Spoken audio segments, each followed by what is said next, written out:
The topics and things that we've been doing during those workshops. We'll be showing our works, we'll be wearing our t-shirts, we'll be listening to music, we'll have... But we won't be doing this outside. We won't be doing it outside. We are actually having a very nice friend who just opened a place called Ecolandia. Ever heard of it? A very sweet place right there in the middle of the square. Well, not in the middle actually. No, on the side of the square, but pretty central. And we'll also have fair trade products. And we will be having this thing in this eco center? Yes, in that place. In that place. So we can wear our t-shirts, we can have a drum concert and all the things and the dancing and everything that we're planning. It will be indoors. It will be indoors. Okay?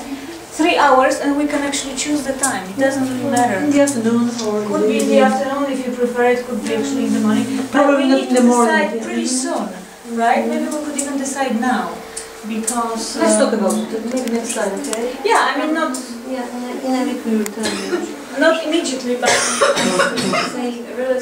relatively soon. Because we want to invite people, right? So that they also know about it. And during this happening, we'll be showing our pictures. We'll actually have printouts of the best shots. We'll pick them up before, right? In 4 or 8.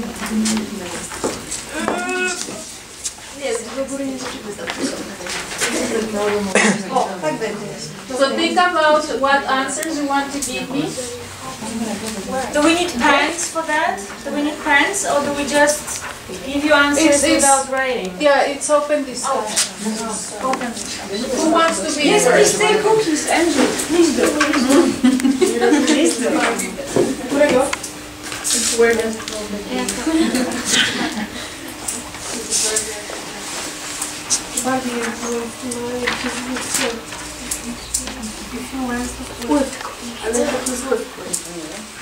Tego nie łapie.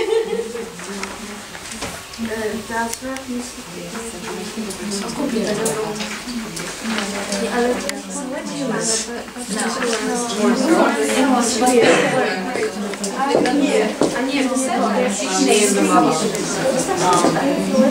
How do you like it?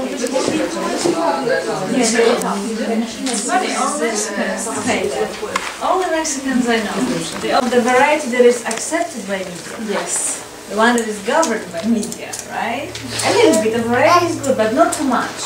Not too much variety. I think the border would be when women become breastless. That would be the border. Yes, but even when you have a breastless girl in a piece of literature, I'm reading Stieg Larsson's The Girl with the Dragon Tattoo. I'm on the second novel right now. If you haven't read them, read them. They're gripping and fascinating. In the first novel, she doesn't have breasts. On the second novel, she gets implants. So you know, it's this tendency to represent. Another example, because you know, when it was my sort of like my question, why do we have? This is a group of girls competing for Miss Brazil, and it actually had to be put into the law of the contest that I believe 10% of the girls have to be black or mulatto. It used to be only 3%. So it had to be enacted into law that they have to accept more. And now it's 10%? Now it's 10%. Do you understand that? So it's Have to be black or mulatto. And America, maybe it will be a little bit easier on us if you tell us an example of United States, which also reinforced representation of other color, which was completely marginalized. Yeah, and it had to be enacted into law. You know, and as a matter of fact, I remember a class, one of my literature classes dealt with black literature and the concept of the other. You know, that we think we identify with the people that look like we do. And then if someone is black or, you know, or different, it's the other, and we are afraid. Or we laugh. or we laugh. And we had that kind of situation right at the beginning of our cafeteria. Remember with what? The name of his name. With Fawaz's name, right? When he told us his very, very complicated and long, incredibly long, and incredibly long, never-ending name. Who was this? Fawaz. So his name lasted as long as I did it now. Oh. Right? And our reaction was just, what a funny name. So, you know, it's either or, right? Yeah. We react with despair or fear if we do not know something, or we laugh because we think it's funny. But later on, when we talked to Fawaz and we asked him what was his feeling about our laughing, what did he say? For many, many years. Yeah. Now, to go back to the women, my question, where this all began, had to do kind of like with the marginalization of women to some extent. Why is there so much sexism? And why, you know, it is said that, for example, if I don't want to get too deep here or too esoteric, but I was reading passages of the Talmud, and the Talmud is the book of law in the Jewish religion, and it has, you know, a huge part that tells women how they have to behave, and it specifically says that a woman is silent and meek. She is obedient, and pretty much she has to put herself at the service of her man. So for me, this question was, you know, where does it all begin? And I have had consistently with people discussions about women, and right now something that really strikes me as interesting in our culture, and that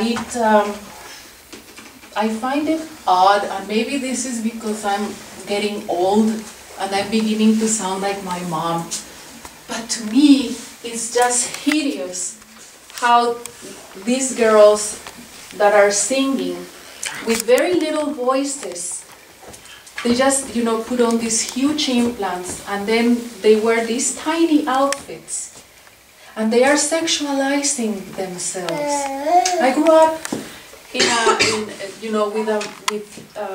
a family that is more in a kind of matriarchy, very strong grandmothers, very strong mother, and you know, always my mother was like enforcing and pushing her daughters to get an education, to not be silent and meek, let's say. And now, and of course I read a lot of the literature of the feminist era, and I was, you know, I did not,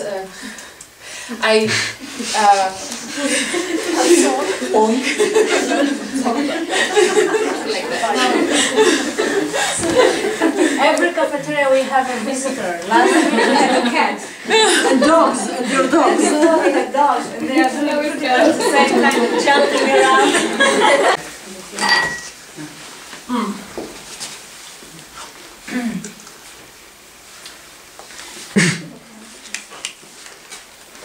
Why is it that normally in magazines, you know, and I of course I have Elle from Belgium, this one is French Elle, this is Vanity Fair from Italy. Are you familiar with this magazine? Yes. You see them, yeah, you see them, but my question is whether we buy them. Do we buy them? Do you buy them? Occasionally, your mother? I don't read them. Maybe because they are expensive. Expensive. Yeah, especially the foreign edition. Yes, yeah. But we have equivalents. No, we equivalents which are have cheaper. only Polish L. We don't have a Vanity Fair or Vogue. Yes. So I don't think. But do you buy any of these types of magazines? This may be a question. No. Occasionally, maybe. What about Pirelli calendars? The Pirelli calendar, yes. But you know, America, I'm ready for a question. Yes. Because I've been asking them a little bit, kind of feedback on what you're saying. And now I have this thought that perhaps we're talking here about a particular group of people in Poland that are recipients of mass media, media creation. It seems that we are not part of it. Like none of us here in this cafeteria. Is it possible? Guys, is it possible that we are sort of different from the typical Polish people that buy and look, watch TV and wear dresses of kinds, all these things? Are we different? No. So how is it possible that, who is then buying those newspapers? Who is then watching TV? And who is doing that if it's not us? The other. The other. Who are they? Who are they? We don't. I don't. You don't. This is something that we're... What is piñata? So here goes. Explanation. This is a piñata. So don't tell me that everybody in this room knew what a piñata is. Yes. Hands up who knows what piñata is. Everybody knew exactly this is piñata, that it was piñata before you saw the picture. Okay.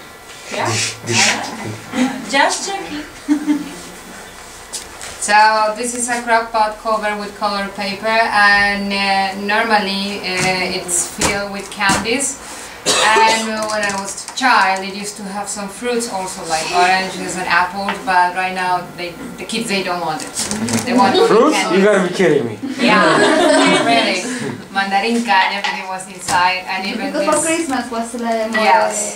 traditional. I'm coming there. For everywhere.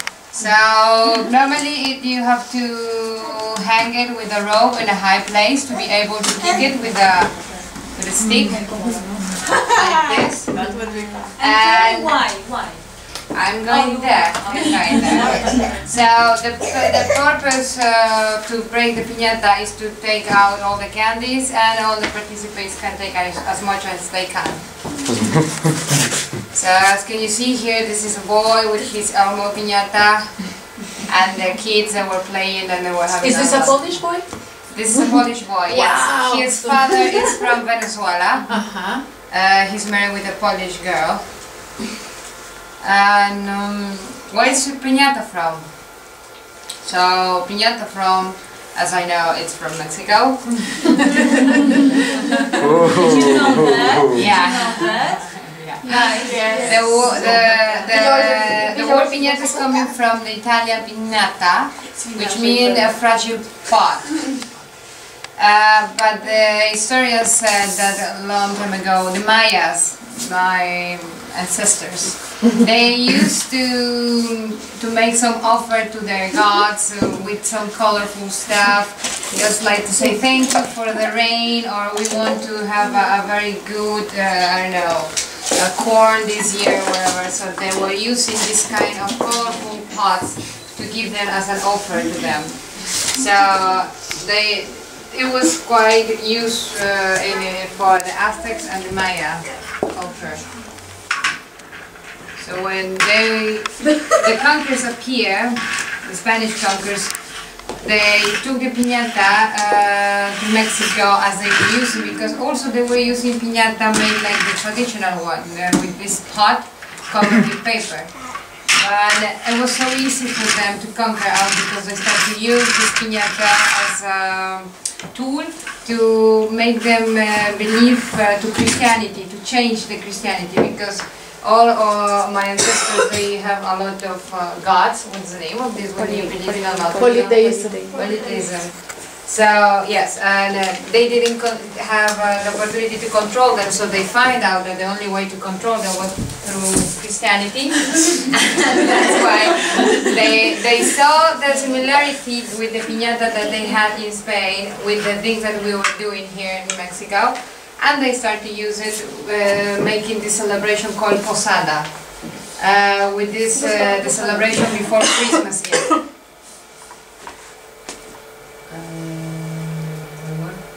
Yes. So the original piñata has 7 peaks, which represents the 7 deadly sins.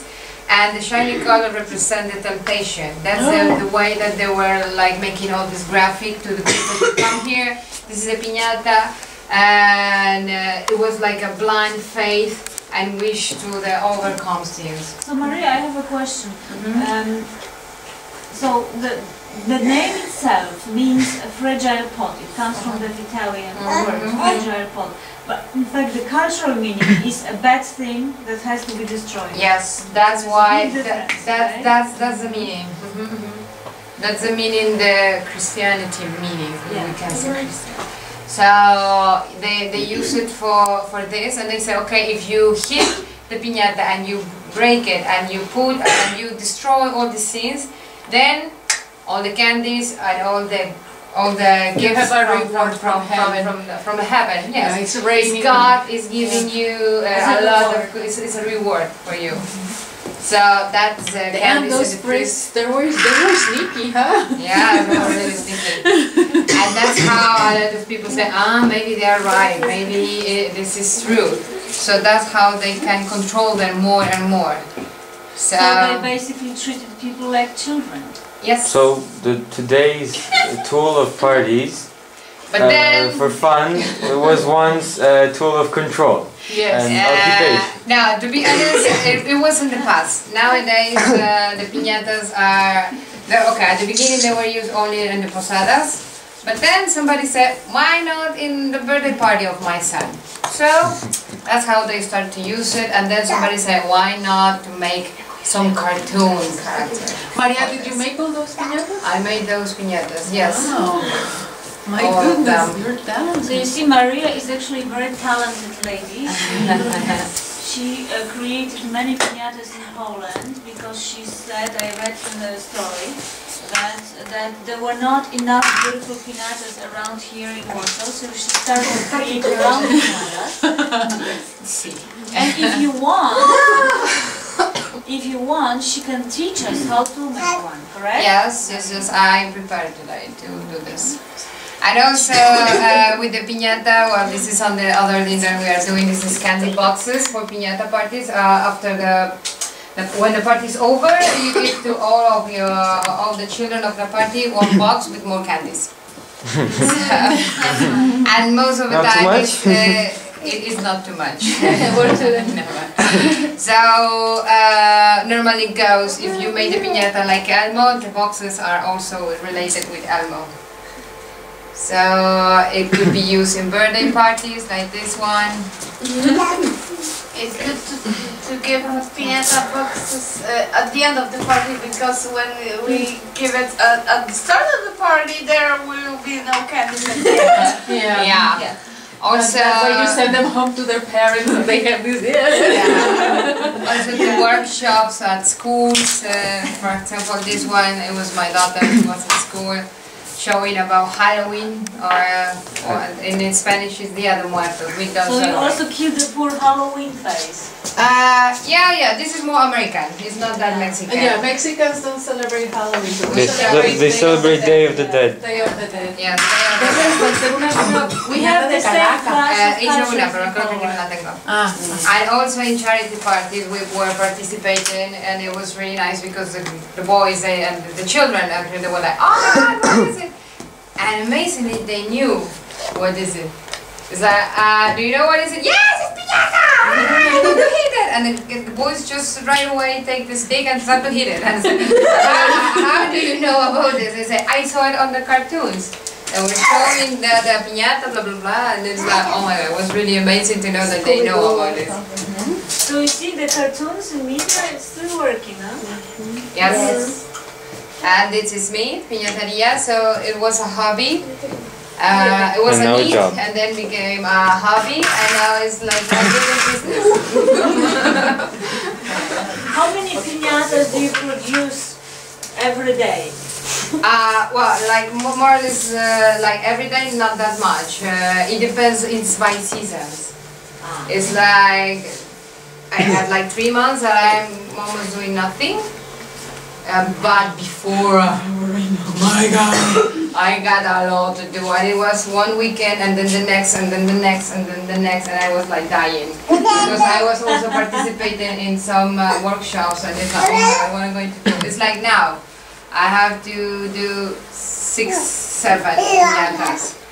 And I'm going for my holidays in 2 weeks. Oh yeah, because everybody heard that she's going on holiday, and they're like, my piñata! She gets orders. So I said, okay, I will do it. To be honest, I think that right now I'm doing them very quick. I don't know, it takes me for the shape. I need the holidays. It's like, I can't say hours. I need to wait. I need to wait a little bit. For example, this one I did it on Monday, the figure, but I have to wait for the balloon because it's a balloon, the body. The inside thing is a balloon? It's a balloon. It's yeah, a balloon, because so there are no crock pots here. Like, because in Mexico you use an earthenware pot. Like yes, but right now they are changing. They are changing this because it was really dangerous. Yes. I remember I was in my daughter's party, everyone was like, ah! Hitting the piñata, and then the piñata was broken. And the kids, they didn't care about it. When they saw the candies were falling down, ah! They just jumped into the candies, and the piñata was just in pieces, falling down. But this one, do you use a pin to? No, you use it like this. Balloon, what do you do? Yes, you need to make a hole. You make to put, yeah, I so need to make a you hole. use the stick for it, or you use a No, pin? I use a knife. A knife? Oh my To God, open. this is dangerous. But the thing is that I'm using a knife to open it to be able to put inside the candies. Ah, gently. Yes, yes. Yes, no,